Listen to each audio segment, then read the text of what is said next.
Liberté. Hey Luc, Zelensky est dans l'eau chaude, hein. Voilà, écoute, c'est l'équivalent de son chef de cabinet, c'est un proche, on est au sommet de la hiérarchie. Et finalement, bon, on enquête sur la corruption, puis on sait qu'on n'invente rien en Ukraine. Ce n'est pas malheureusement un phénomène récent, ça existait avant la guerre. Donc, c'est son bras droit, probablement un de ses conseillers les plus proches et les plus importants, quelqu'un qui était négociateur autour de la table actuellement. Donc, sur les fameux points proposés par Donald Trump sur lequel la Russie se fait tirer l'oreille ou jette à l'occasion des douches d'eau froide. Donc, il doit se retirer. Donc, comme si l'Ukraine, au moment où sur le terrain on est fragilisé, au moment où on sent que dans les négociations, on n'obtient pas ce qu'on veut ou que ce sera particulièrement difficile si jamais on parvenait à obtenir ce qu'on veut, ben là, on est hanté par ce scandale-là de l'intérieur. C'est quoi, c'est un scandale de corruption, c'est ça? Ouais, voilà, c'est des concrètement, commissions. c'est quoi, là? Il reçoit de l'argent dessous de la table, pourquoi? Voilà, c'est de l'argent quand on parle, par exemple, de fournir du matériel en Ukraine. L'idée, c'est de fournir ce matériel-là avec des commissions de 10 à 15% supplémentaires. Et on garde la commission, la corruption, de 10 à 15% littéralement dans ses poches. Donc, ce sont ceux qui sont déjà les mieux nantis ou les plus riches en Ukraine qui se trouvent à profiter de la guerre. Donc, je répète, c'est un régime ou c'est un pays dans lequel la corruption, ce n'est pas nouveau. C'est un phénomène qu'on connaissait avant la guerre, qu'on documente aussi depuis la guerre. Mais je ne me souviens pas, avant la nouvelle d'aujourd'hui, qu'on ait frappé si près que ça de Volodymyr Zelensky.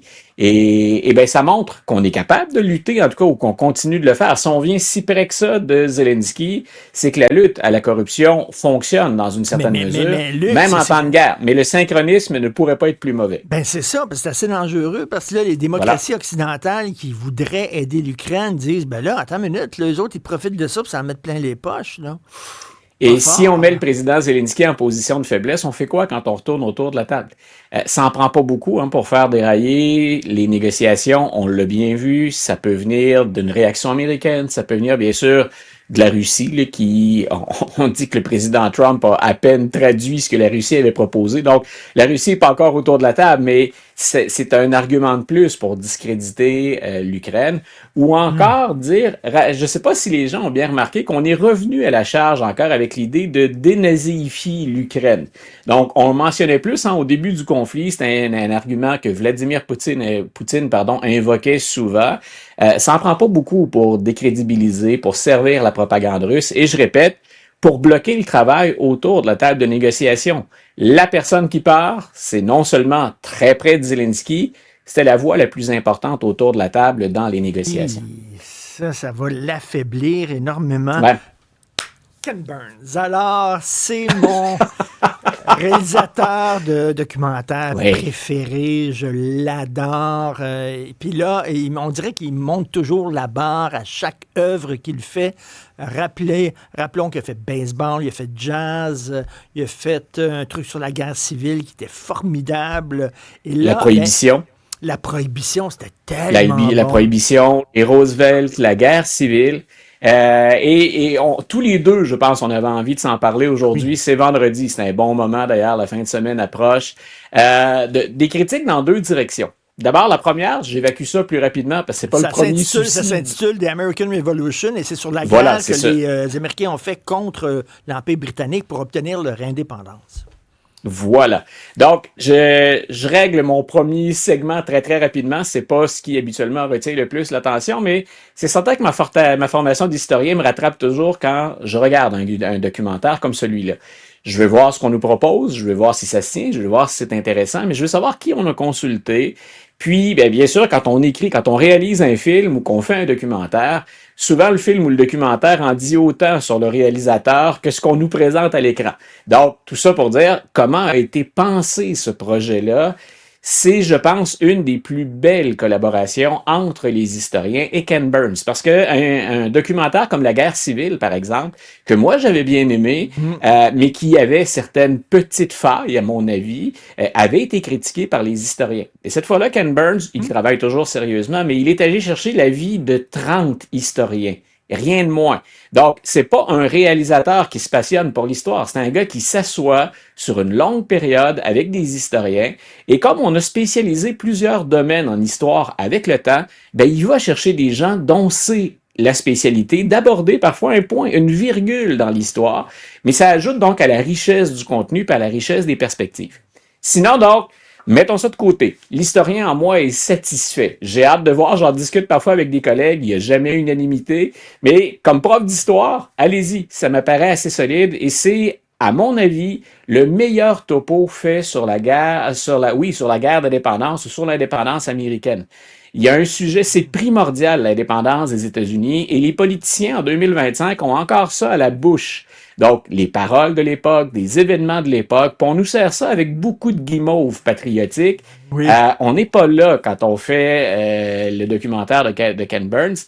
Et je répète, moi, j'ai rien vu de plus complet jusqu'à maintenant. Quand je dis complet, c'est qu'on nous présente bien, par exemple, qu'il y a une division entre les colons américains. Les gens savent peut-être pas ça si on n'a pas étudié l'histoire américaine. C'est un tiers de la population américaine qui veut l'indépendance quand on fait cette révolution-là. Quand j'exprime en 2025 l'idée que dans États-Unis, le mot uni a toujours posé problème, hein, que c'est un grand compromis, ce pays-là, c'est vrai dès le départ. On va asseoir ensemble au moment de la Révolution les patriotes, les indépendantistes. On va asseoir des loyalistes, des gens qui étaient restés fidèles à l'Angleterre. Puis il y a des gens là-dedans qui se disent ça me regarde pas. Vos débats, c'est loin, hein? C'est pour les riches, c'est pour les bourgeois ou les marchands. Moi, je suis un agriculteur, je suis plus vers le centre du territoire, ça me rejoint pas, donc on montre bien ça. On montre bien aussi le fait que la guerre d'indépendance, on l'oublie souvent, elle est au 18e siècle dans ce qu'on appelle la guerre de 7 ans. Ça se rapproche de nous aussi, la guerre de 7 ans, de nos origines, les combats entre la France et l'Angleterre, donc on met ça. Puis on élargit au sein de la population américaine pour aller chercher les esclaves qui sont déjà là, qui arrivent très tôt dans l'histoire américaine, les Noirs, certains qui vont combattre d'ailleurs pendant la guerre d'indépendance, ça aussi on ne le mentionne pas souvent, il y avait des unités de Noirs pendant la guerre d'indépendance. Puis on va chercher aussi, ça c'est quelque chose avec lequel nous on est un peu familiers, les alliances avec les Premières Nations. Donc on va chercher plusieurs niveaux. C'est souvent le génie de Ken Burns d'aller chercher le contexte très large pour nous montrer ça. Et l'impact que la grande histoire peut avoir sur la vie de Joe Blow, sur la vie des Américains ordinaires. Très hâte de voir ça. Et j'espère, quand j'écoute un documentaire de Ken Burns, je veux que ce soit toujours pareil. Il faut que ça commence par une photo en noir et blanc. Et là, tu entends les bruits d'un cheval qui marche. Et là, il y a un petit violon qui part. Et là, il y a un gars avec une voix grave qui dit « He was born in a small village. » Ça, c'est du Ken Burns. Tu te connaissant, puis parce qu'on partage cette affection-là ou cet engouement-là pour le travail de Ken Burns, je peux te dire que ne serait-ce que pour ça, tu vas être dans tes vieilles pantoufles. Tu vas être satisfait. Donc, si tu as une soirée confortable, tu as besoin d'être rassuré, Ken Burns te prend par la main et te guide dans la Révolution américaine avec ce que tu aimes de Ken Burns. C'est mon chocolat chaud. Merci beaucoup. Je regarde ça, on s'en reparle, Luc. Merci, salut.